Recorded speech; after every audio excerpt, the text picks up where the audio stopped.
Hello, everyone. I'd like to welcome you to our inaugural Savvy Founder Spotlight series, where we are privileged to have an interview with a founder of a tech company that's gone through the process, and the founder will share his or her views about the whole cycle, their journey, and lessons learned from their journey in creating a tech company. Today we have Loi Nguyen. He is the co-founder of Inphi. They specialize in semiconductor chips that are used in data rooms to accelerate the speed of data transfers. And I wanted to start out a little bit about with Loi's background. I mean, it's a fascinating story. He came over when he was almost finishing his teenage years into the US. And did you always have a fascination with the engineering? How did you get into the engineering sector? Well, I was good in math and sciences and, and all like that, right? And I was just very good in math. And so engineering has always been my dream. And we talked earlier, it was very difficult to get into engineering school in Vietnam, right? So it was just a journey. Did you start engineering school, like college, already in Vietnam when you came over to the US? So you had a background in engineering already? So I did start in physics, and I had 2 years. And the more I start learning about the physical world and semiconductors, the more I was fascinated by it. And so once I got into the US, I spent the first year working just to learn the language and save enough money. And then my decision was always been, let's go and become an engineer. Yeah. So what was the trigger point? I mean, can you tell us a story where that light bulb came up and you said, I gotta go start doing the chip company, making things faster? Well, so I was fascinated with advanced semiconductor. I thought that was really cool thing to understand and be able to predict how fast electrons move inside semiconductors and all the laws that govern it. I was very fascinated by it. And so I stayed at Cornell and did a PhD. So after the PhD, I went to work for Hughes Aircraft. And my first job was to invent a new semiconductor device, a very high frequency, to create communication links, high-speed communication link between satellites. So satellite to satellite link. That was in the late 80s, early 90s, so very, very advanced stuff. So I spent 5 years doing that and became successful. And after that, I did a stint of MBA school at UCLA. And, after MBA school, then everyone really wanted to go and start a company, right? And you have to start with what you know. And so communication has always been my fascination. So I did satellite links before. And so the next gig obviously going to be optical. And because optical fiber has enormous bandwidth, far more than any satellite can produce. And so it became a very, very opportunistic time. Also, the internet just get started. And so we knew even back then in the mid 90s that there would be a real information revolution that need a lot of bandwidth. And so that's how I got started. Yeah, so this is I think you incorporated Inphi in 2000, right? Or 2001? It's 2000, November 2000, just before the dot-com bubble collapsed. Of course, nobody knew about that dot-com bubble at the time, right? We thought that and it was true. We thought the bandwidth would be something that would always grow and people would always need bandwidth. It was just a little bit ahead of its time. Right.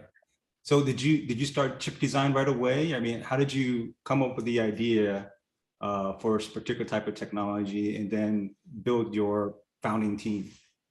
So you have to start with what you know. So a lot of people come to talk to me and say, oh, I have this great idea, I want to start a company. Great ideas are a dime a dozen. Everybody has great idea, right? So great ideas has to be translated into execution, into differentiation. Without execution and without differentiation, you don't have a company. So coming out of my background to build the first satellite communication links, of course, I knew a lot of people who knew a lot about high-speed semiconductors and communication and all that stuff. So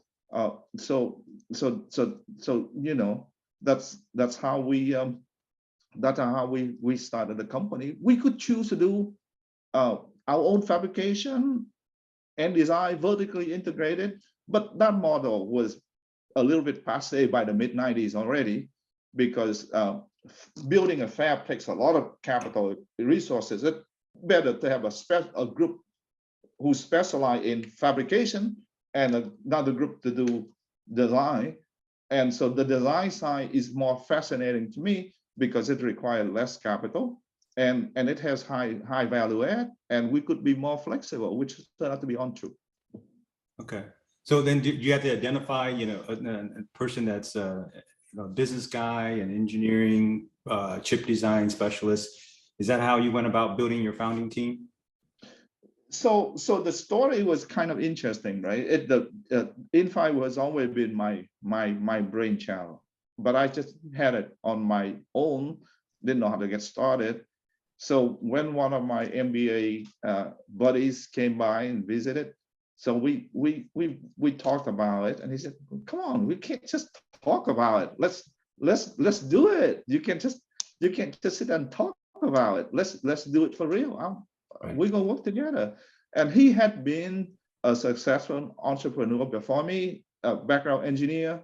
He had a software company building instrumentation software and then he sold it to Hewlett-Packard.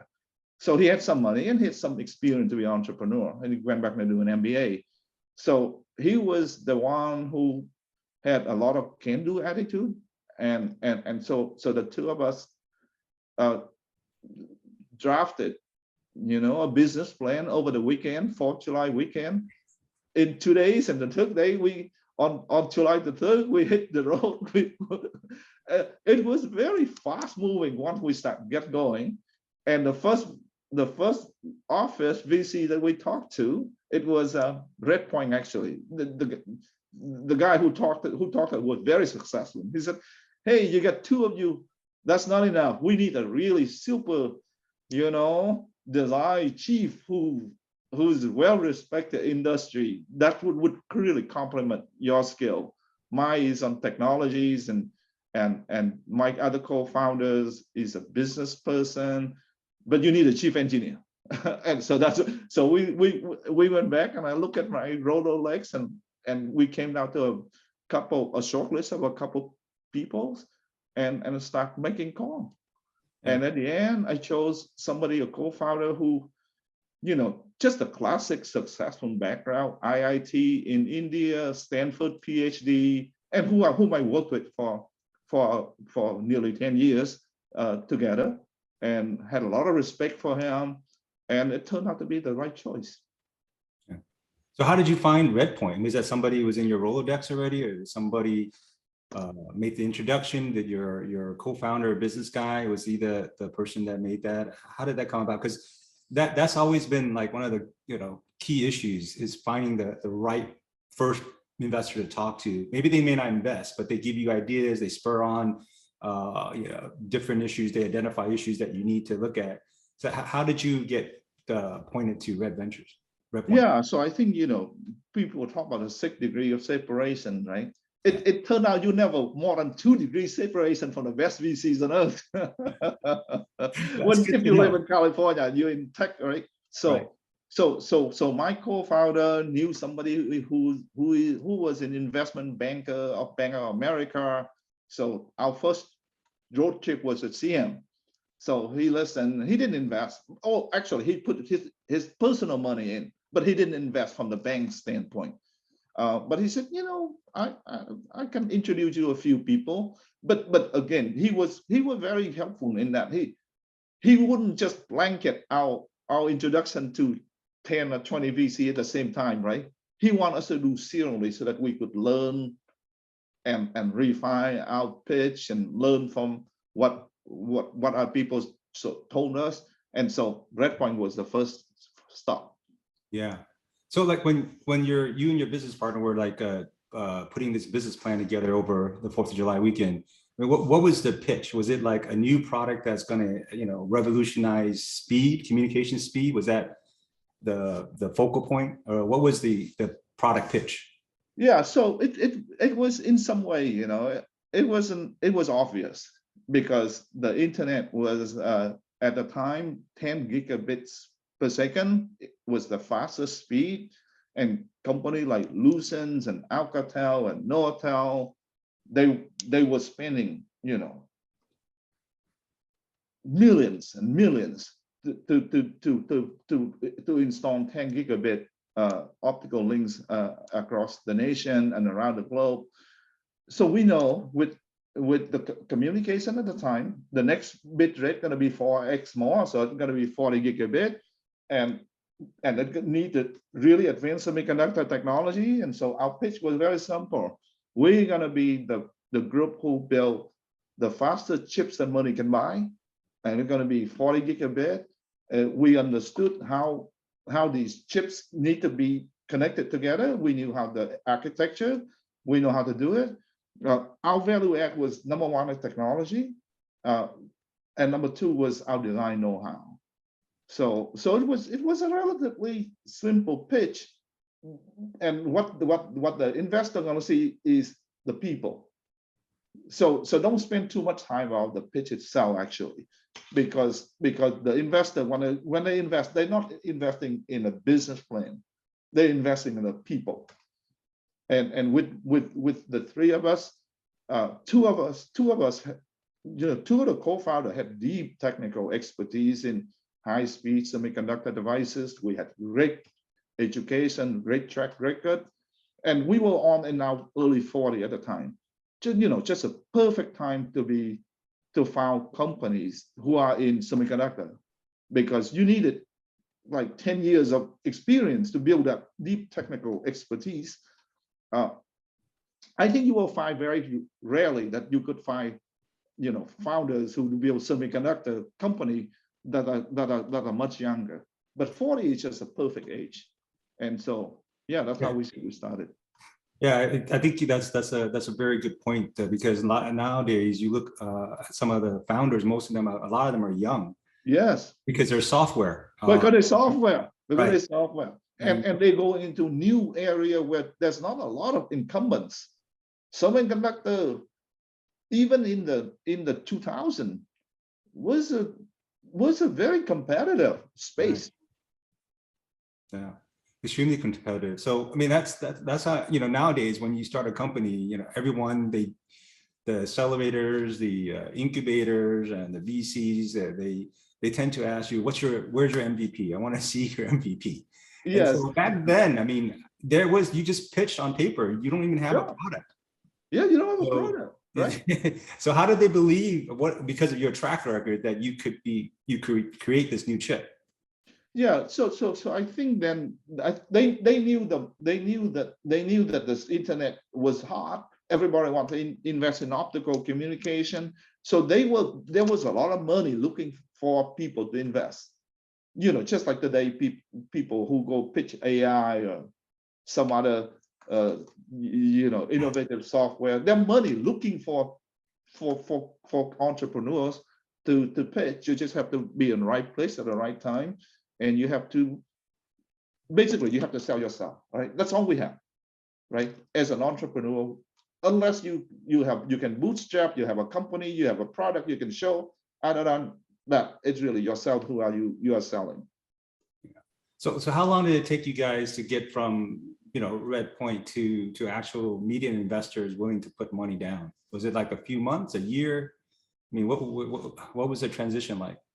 Well, I think it depends on the time and the space and the industry, right? But in the late 1990s, with the .com, with the NASDAQ was at 5,000, things were moving really fast, and so it took maybe a month or so to get from Redpoint to Tallwood Venture Capital and Mayfield funds.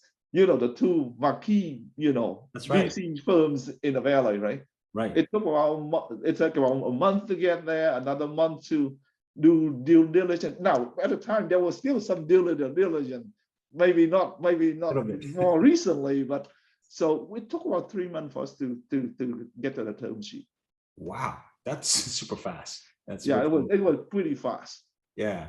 So the lead investors were Mayfield and who else? Thornwood Capital. So that's what Dado by the time. Yeah. So Dado those himself. Yeah. was that coming from Red Point, or was that from your 2 degrees of No, it was from my 2 degree. I was like 2 degree of separation from Dado Bonatow, who was the top venture capitalist in semiconductor at the time. Yeah, was that because you were in the industry? Or was that from school? No. So this investment from Bank of America, he sent out 3 pays to Thornwood, and Dado's son picked it up, and Desi, Dado's son, pick up and say, "Hey, Dad, this is the company you want to talk to." Okay, that's Yeah. a fascinating story. So then Yeah. what was the initial investment that they made? So we raised $12 million on a piece of, on a 12-page slide deck, right? So yeah, $12 million. But the raising Series A was actually not difficult. We get like 4 different competing funds, but at the end, we really love to be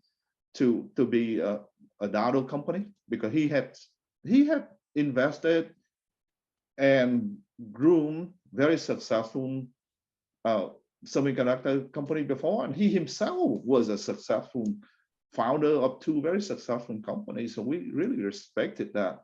And it turns out that decision was the single most important decision that saved Inphi, because shortly after the dot-com bubble collapsed, when we had to go and raise Series B, 15 months later, there was nobody who wanted to put any money in. And but Dado believed in the company, believed in the people.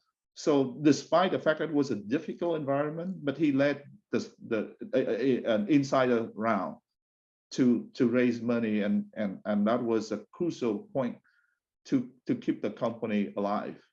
Yeah, so I guess that's one of the lessons learned. I guess is like when you pick your first investor, it has to be somebody who really truly believes in your product and your vision, because they're going to follow through and execute and help you fund and grow later on when trouble times come around.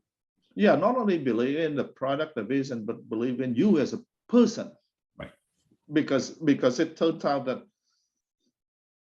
after the dot-com bubble collapsed, the optical winters came. Nobody wanted to have anything to do with optical gear because there was a lot of excess fiber in the ground. It took 7 years for the next bitrate 40 gig to be deployed. Normally, every 4 years, these telecom company would bring out new upgrade, but that year took 7 years. So during the 7 years, we at Inphi, we actually had to restructure the company, redo our strategic plan. We had to go and we had to pivot. Instead of doing optical, we had to go and do chips for the server market, memory market, and that's how we survived until communication came back. So there was a lot of pivots, and during those years, our investors, especially Dado led the board, always believed in us.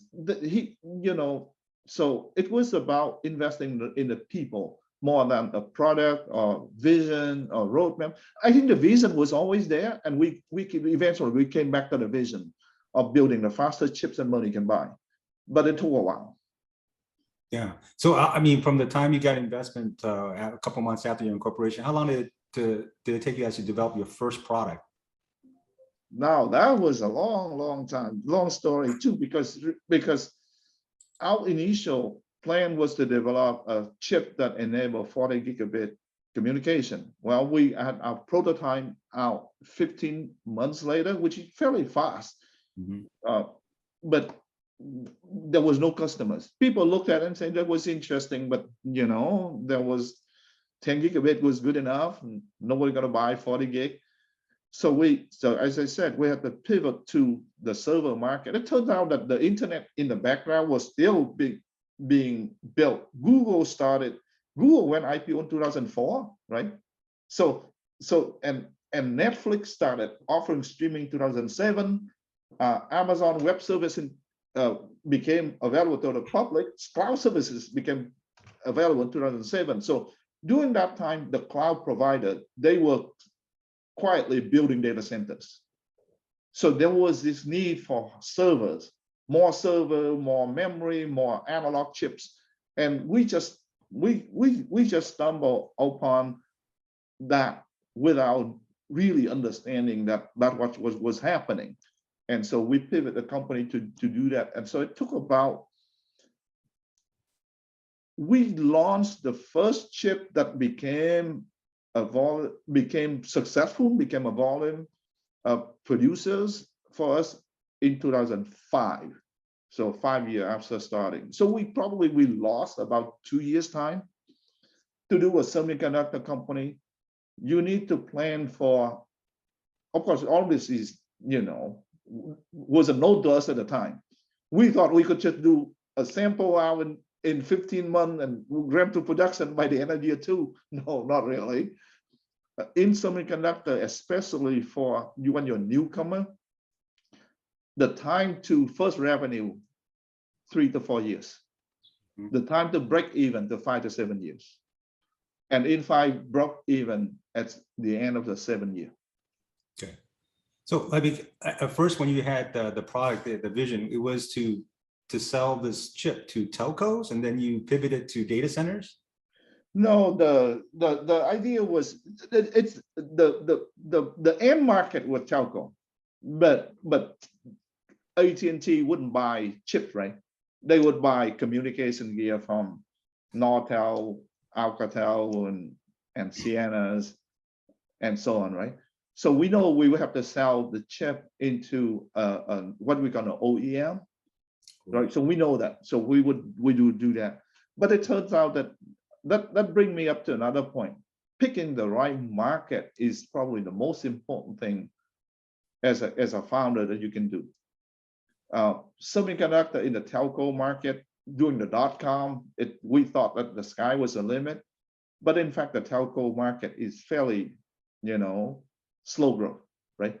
You look at the revenue of service company like AT&T, Verizon, Deutsche Telekom, they grow maybe 2% a year, right? It's a very established market, although there are transitions, but it's not a fast growth market. Whereas data centers is a very fast growth market. But it took Inphi about 10 years to actually realizing that and make that pivot. So at Inphi, we built the company based on telco products, and that led to the initial public offering in 2010. But once we got through past that stage, we had like $100 million revenue run rate, and we had enough profitability to start investing in product for data center. So the data center product became like a second decade of Inphi. So the first customers, you were talking about market. So who were the first customers for the product, for Inphi's products? So the first customer for Inphi, we were able to sell some of our optical communication to a test and measurement company. So the first company like Enritsu, Agilent at the time. The first volume customers were people who build DRAM like Samsung, Hynix, Kingston, Micron. The first OEM for us was Alcatel-Lucent and Cisco. Yeah. So these customers, how did you identify? How did you find them? Did you have to find an expert semiconductor sales guy, or is it just Donald? I think Dan, your primary investor, they made the introductions, or how did you? that's always been a big point with startups, is like, how do they find their first customers and before the ball starts rolling? You know, for telco, for the high-speed internet stuff, I mean, we were the experts in the area, right? So we published papers, so we knew everybody who were working in the industry.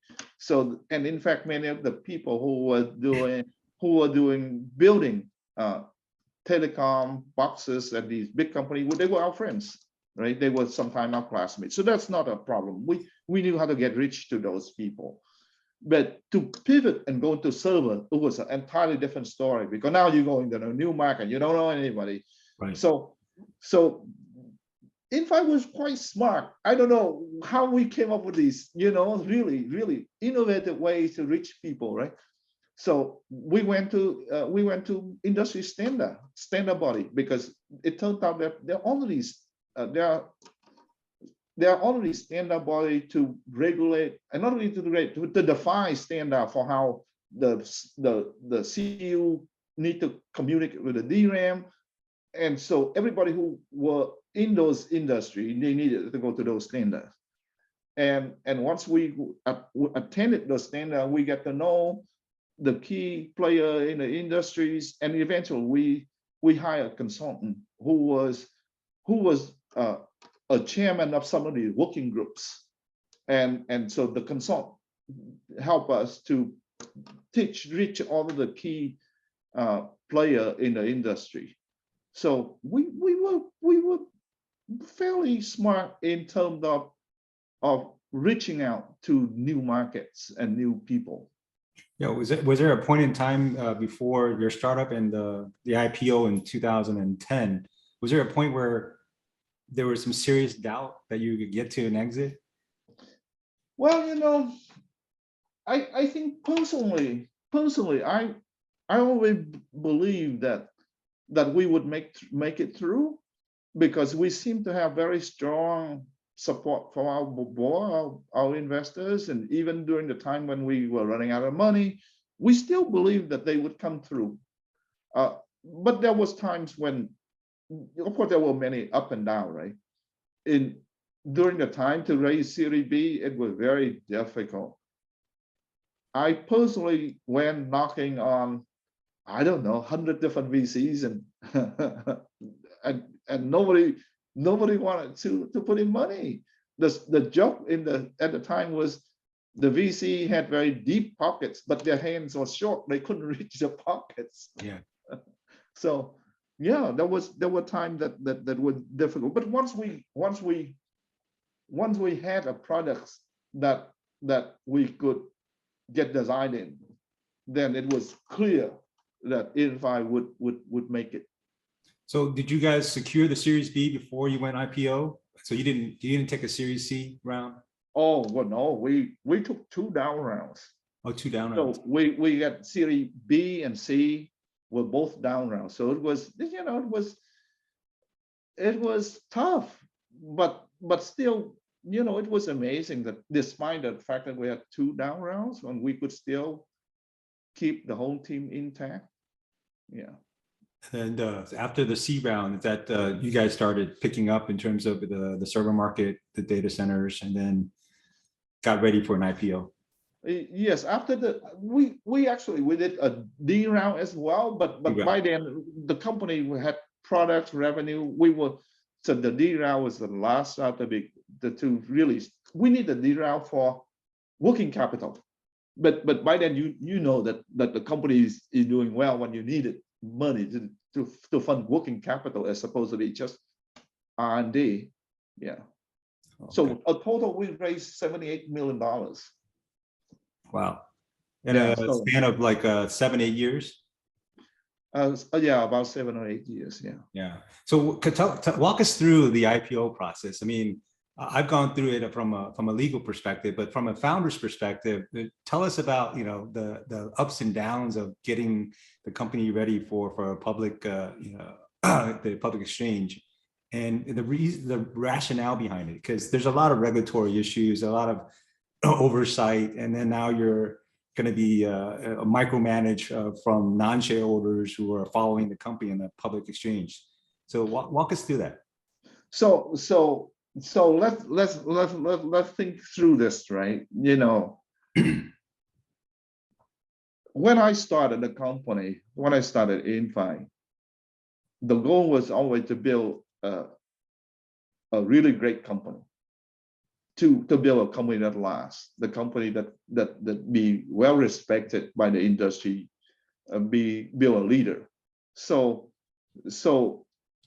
from day one, we wanted to build a big company, and so we selected the venture capitalist, the VC firm who funded us, who also believed in taking the company public. So we built in scale from day one. So the company had, you know, audited financial statement pretty much from day one to prepare for that eventuality. Very few private startup would install an Oracle database.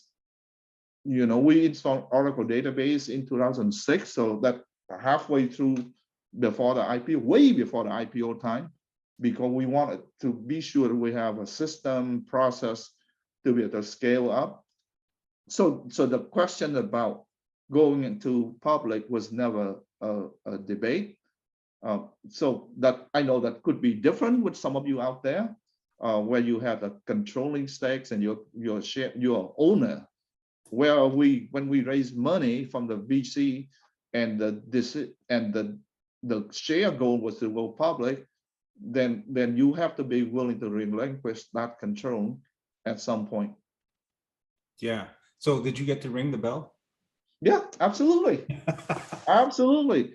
Yeah. Almost to the day, November 13, 2010.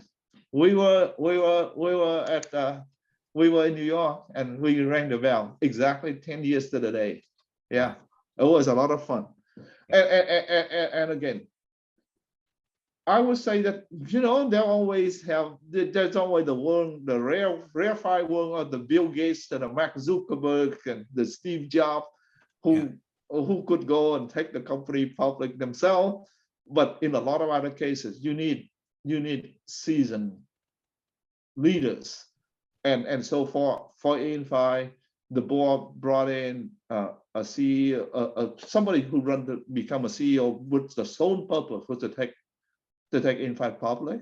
And that would happen in like bringing a new CEO like 2007, 2008, I forgot the exact timing, maybe 2007.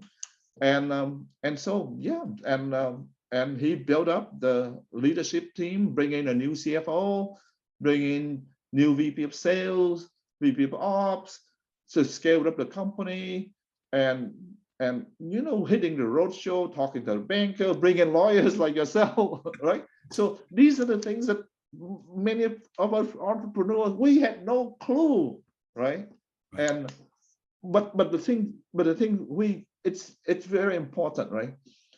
Do you want to be, as a founder, you want to be in control of a small business where you have a large share, or you want to be part of a big team that build a giant company and you have a smaller share, but you see your baby growing up to be a giant, you know, real success story?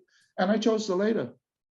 Yeah, I think that VCs that I've talked to, they always mention that as a challenge for them is how to pick the right person for the right role, and convincing founders that maybe they have a different role other than a, you know, chief executive role or chief whatever, chief X role. Right. It's challenging. So is there like self-analytical like paradigm that you go through where you say, hey, you know, this is where I'm good at, this is where I'm not good at, and so it makes sense for someone else to do this? How do you go about, like you said, letting go, you know, of that relinquishing, you know, control, especially when it's your baby, right? Something that yeah, absolutely. So you know, being a CEO of a company, depending on your aspiration, right? If your aspiration is to build a small company where you have a total control, that's a different story.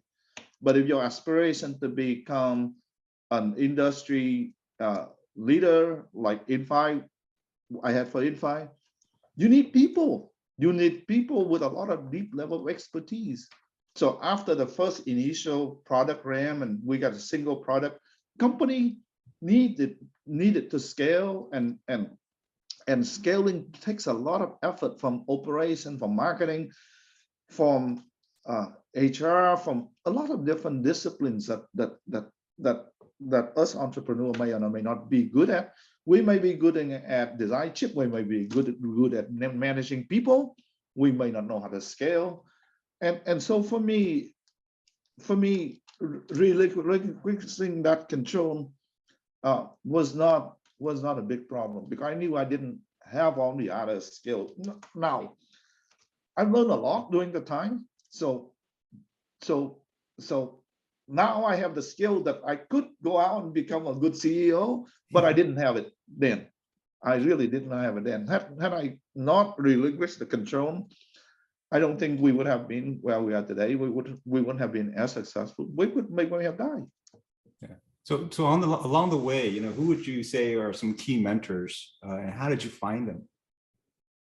So this is something that I think on an entrepreneur, you need to think carefully about who do you raise money from, because the number one place where you will need, where you could get help or you need help is your board, right? So I think that Inphi was fortunate to have a strong board who were very interested in building the company, bringing in more experienced people, and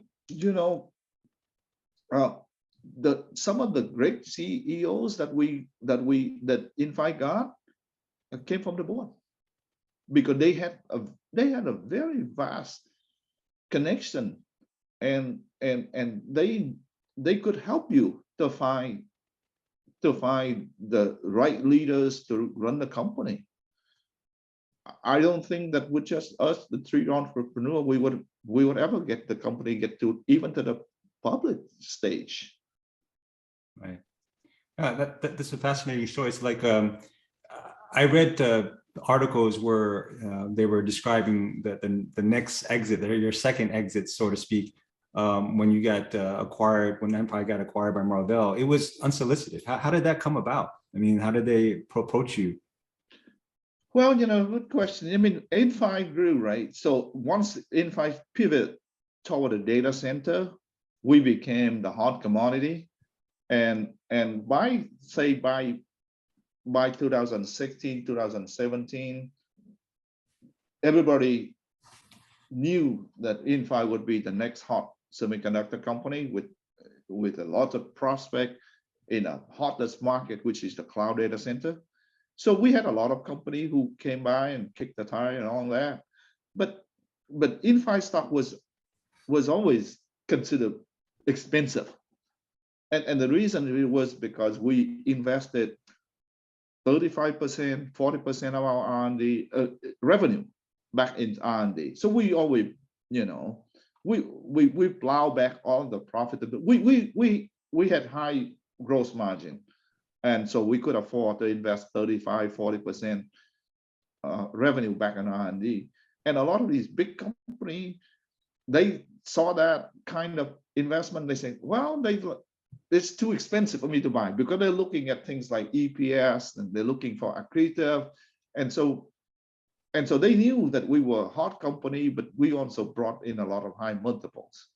So for me, it was fine. I was enjoying growing the company, being independent, being in the public domain. I didn't really care for that for much. But there was company like Marvell had figured out that Marvell had also gone through a huge transformation under Matt Murphy, new CEO, came in 2016. Marvell had made a number of acquisitions specifically geared toward the data center market. First, they acquired Cavium, which was a processor company. Then they acquired Averia, who was an ASIC company, and they acquired Aquentia, who was a physical layer company, and they needed badly a key player in a data center cloud space to fill out the portfolio. And you know, Marvell had grown quite a lot and rewarded very handsomely during those years. And so at some point, Marvell multiples was also very high. So only company who are similar with high multiple, high investment in R&D that would consider the Inphi was a good acquisition, right? And Inphi just fit that bill. Marvell want to grow into data center. We had what it takes, and so Matt and Ford Tamer was Inphi CEO. They both serve on the board of the Global Semiconductor Association, so they knew one another. They talk a lot, you know. As again, you know, in Silicon Valley, everyone knows one another, right? So during COVID, of course, at the start of COVID, with the market crashing, nobody was going to do anything, right? But as the market recovered from COVID very rapidly, both Marvell and Inphi stock recover, and so Matt said, you know, if we're gonna don't do Inphi now, we would never be able to afford to do Inphi again. Had we allowed Inphi to grow much further.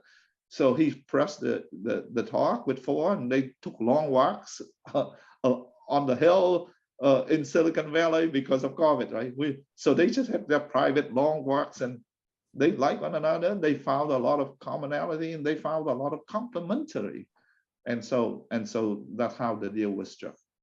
Yeah. So looking back now, just taking you back, you know, going through this process, about 20-year process. Were there anything that you regret or thought maybe if I had known back then what I know now, I would have done a little bit different? Well, you know, that's a good question, right? So I think that two things that I would be doing very different. Number one is pick the right market. You can be the smartest person on earth, but if you pick the wrong market, you're not going to go anywhere, right? The reason that Microsoft is where it is today because Bill Gates picked Windows from the nascent PC market, right? And again, Apple is here today because Steve Jobs went and started the Macintosh, right? And then Mark Zuckerberg because he started a new trend that nobody knew anything about. Telecom probably was not the best market for a semiconductor startup. You know, during the dot-com, everybody thought telecom was hot, but it's been the last 20 years, telecom hasn't been hot. So telecom is a system play. So you a semiconductor startup in telecom, it's pretty hard. Whereas you look at new area like data center, AI, there's many successful stories of semiconductor startups. So pick the right market. Pick the right market that is growing, preferably a small market and growing better than already a big market, right? Because big markets have big players. So pick something that is growing fast, and that's probably your best bet. Oh, that's good advice. And the second one I want to talk about is the power of disruptive innovation. Inphi started by saying we're going to do the next bit rate. That's actually, now I think about, that's more incremental. It's not disruptive. You know, think about something that fundamentally changing the industry. Those are the things that will get you rewarded the most. So like, I know it's kind of a full circle for you because you left Vietnam for an opportunity in the US and now you're back. And I was lucky to be part of some of the acquisitions that Inphi went through before it got acquired by Marvell. So Inphi was acquiring assets in Vietnam. Is that how you got back to Vietnam? Was it through Inphi? Or was it, did you still keep a connection with Vietnam along the way? So that's a really good question. You know, as a Vietnamese, I always want to figure out how to give back to the people, right? and it's I found it very difficult to go and invest in Vietnam. It's very difficult. So so we were lucky at Inphi that we found two private companies. They've been around for a long time, actually. They started out a startup in the early 2000s, both by Vietnamese founders. Right. And they were the pioneers. They started a semiconductor company in Vietnam way back 20 years ago. But they were kind of reached the point where they couldn't grow any further, and they were looking for exit. And so Inphi, we acquired them for their talents, and they both acquisition have been paying off well for us. We got a strong workforce. The total engineer in Vietnam from the Inphi acquisition was like closer to 200 people. I mean, it's very, very hard. These are the kind of things that took these two founders 20 years to build, to get to 200 people. And we came in and we got 200 people from the get-go. So yeah, so I'm really excited that Inphi and now Marvell has a footprint in Vietnam. And I just came back from there 2 weeks ago, and my goal is to help to build the site and continue to grow it and help growing a semiconductor industry in Vietnam. Yeah, maybe this is a good time to transition. There's people joining us from all over the world. Actually, there's a few from Vietnam and on the East Coast. It's around maybe midnight for them. So maybe give them an opportunity to ask questions. If anyone wants to ask questions, you can put it in the chat, and when we can ask Loi.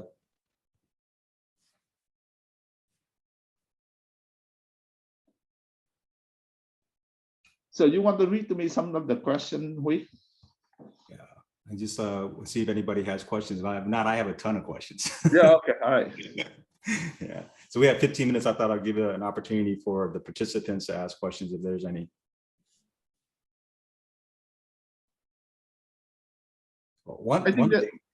I think there's some Q&A on the chat room. Do you see the Q&A in the chat room?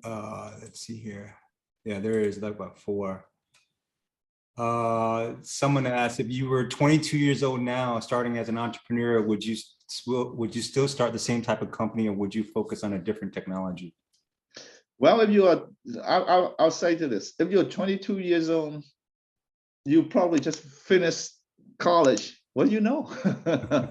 So yes, you got Bill Gates starting a company when he was 20 something. So start with something that you deeply know. You can't start a company from what you learn from textbook, from school. Here's another question. Is there an industry or technology now that you see as much potential in as you saw in semiconductor back then? There are always new industries, right? There's always new industry, and they move, and the deal is you have to catch them at the right time. Catch them too early and you're not successful. Catch them too late and you're not going to be successful. For a while, AI became very hard. So, but of course, hot area attracted a lot of investment, right? And so competition is intense. So you really have to figure out what's your value add, what's your differentiation. And those are the things that are very difficult to think through. Generally, you have to be extremely good in what you do, and if you have some really great skills and assets and ideas, and you can figure out how to get people, how to create value. Those are the areas that likely to be you're successful. So instead of chasing hot markets, I think I would say look internally. Look internally. What do you bring to the table? An idea is a dime a dozen, so to speak. You cannot go to the market and say, I have this great idea. Fund me. I'm going to go and be successful. Yeah. So here's another question: is what do you think about startups at this time? They're looking for funding with breaking technology and processors. Is it a difficult market now for innovative technology, disruptive technologies? Processor is a very tough market, right? Because why?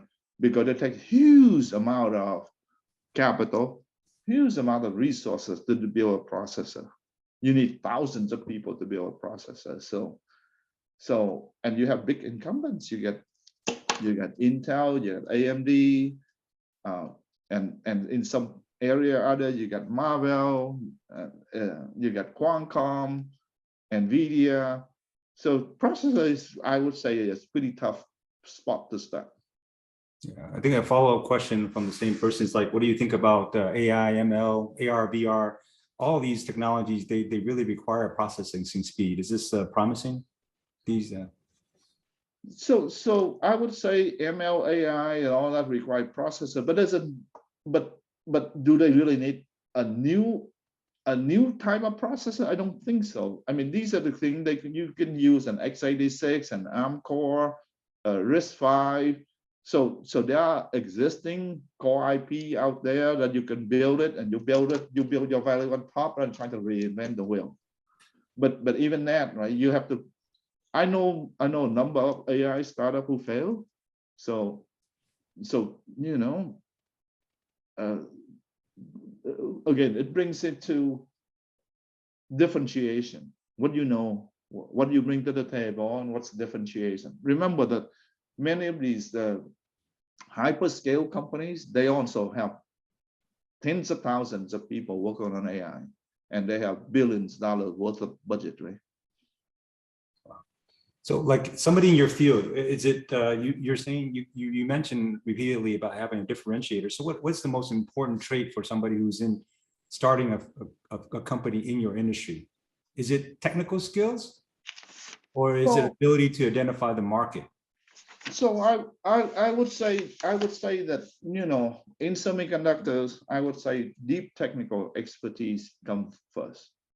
Nobody's gonna fund somebody just because of an idea. So deep technical expertise, number one, and then come next is understanding that what are you bringing to the table that hasn't been done before, meaning that what your value proposition. It's like a trike when we talk about 30-second elevator pitch, but it still is true. If I see you in an elevator and I ask you what do you do, what are you offering, if you can't tell me in 30 seconds why it should be you, why it should be unique, then you probably don't have a good value proposition. So what was your 30 seconds? Do you remember? Well, our 30 seconds was that we develop advanced semiconductors technology based on this exotic material system that nobody else had except us, and we're the one who've been doing that. We have done that for satellite communications, and now we apply what we know into the optical communication. So the 30-second bring in differentiation. This is advanced semiconductor, not traditional CMOS. We show our track record that we know. We had deep level expertise, that we are building communication links before in a different market, and we apply those skills into the new hot market. Yeah, so for this industry, one of the questions is like, do you think it's better to get corporate funds or more VC funds in terms of your funding source? I wouldn't get a corporate funds. Corporate funds shouldn't be your primary source, you know, because I think that number one, they don't tend to invest early enough. They tend to invest later, or they tend to invest alongside with other Series A type. So I think that, you know, people also count on angel, but I think that the problem with semiconductor is that we require so much money, so it's hard to tap the angel investment and be able to see that you raise enough money from angels. So I think from semiconductor Series A type of or VC is still, I would say, the best place, the best source of funding. Corporate will be later. Do you see that there's an opportunity for investments in this type of industry in Vietnam, or is it still more software driven? You know, I've been back to Vietnam several times, and I say the main challenge of investing in Vietnam for semiconductor is the pool talent. You know, the competition for talents for semiconductor in Vietnam right now is just insane, because probably somebody told me there are probably less than 10,000 engineers working on all kind of different segments of semiconductor. And I think 10,000 probably too generous. You know, the school system in Vietnam probably producing about 2,000 engineers a year for the whole country. And these 2,000 engineers don't necessarily going into semiconductor. So I think that's going to be hard to build a sizable semiconductor company in Vietnam. Now, it's still possible. If you look at, depending on the size of your team, you need to size your team, right?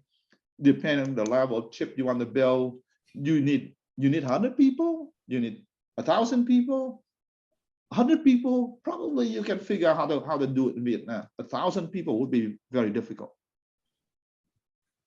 So we're coming up on the the hour mark. So is there any kind of closing remarks, anything you want to share with our audience about your journey, and maybe some words of encouragement or some... All right.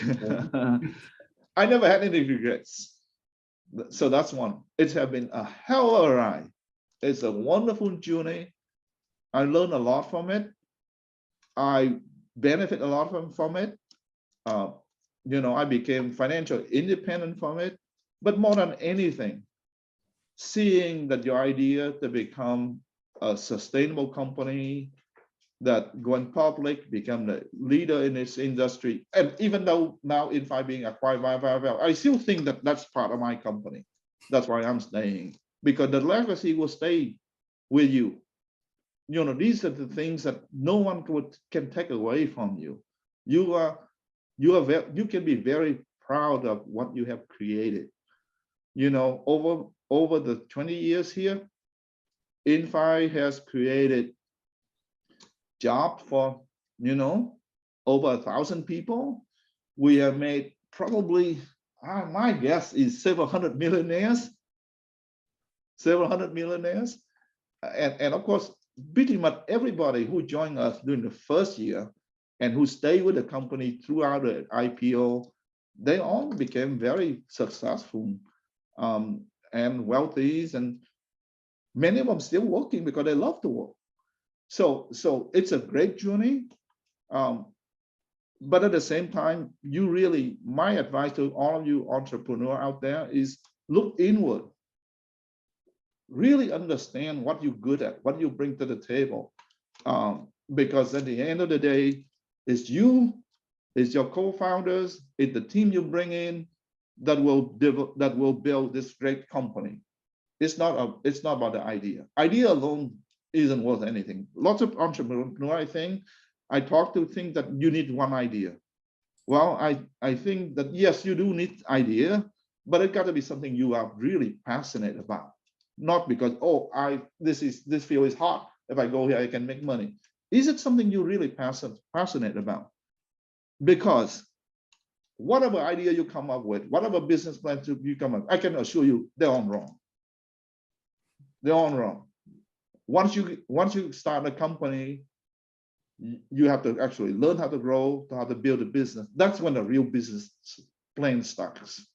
So, and there will be up, there will be down.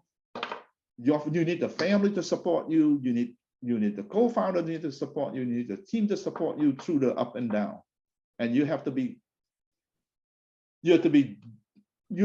totally believe in yourself, in your team, in your co-founders, to be able to build a substantial company. Oh, thank you. I mean, those are wise words. I appreciate the time you spent with us on a Friday morning. I know you have a busy schedule. I also like to recognize and thank the audience, a lot of you joining from afar, joining our inaugural spotlights for founders. We're going to have one every month, and so keep an eye out for our next spotlight in November, probably a little bit earlier than a few days before Thanksgiving, maybe. We'll be sending out notices on that. And one thing as a preview, one of the things that Savvy is working hard is to pull together a conference in Vietnam to attract more investors, PE investors. The theme so far of the conference is how do you bridge the VC and PE worlds? Because a lot of the VCs end up selling to PE or corporates as their exit. And so we think that that's a promising way of attracting more LPs from abroad to come to Vietnam. And so look for that. And with that, I wanted to close out the session. Thank everyone again. Have a great weekend and have a great Halloween. All right. Thank you, everybody. All right.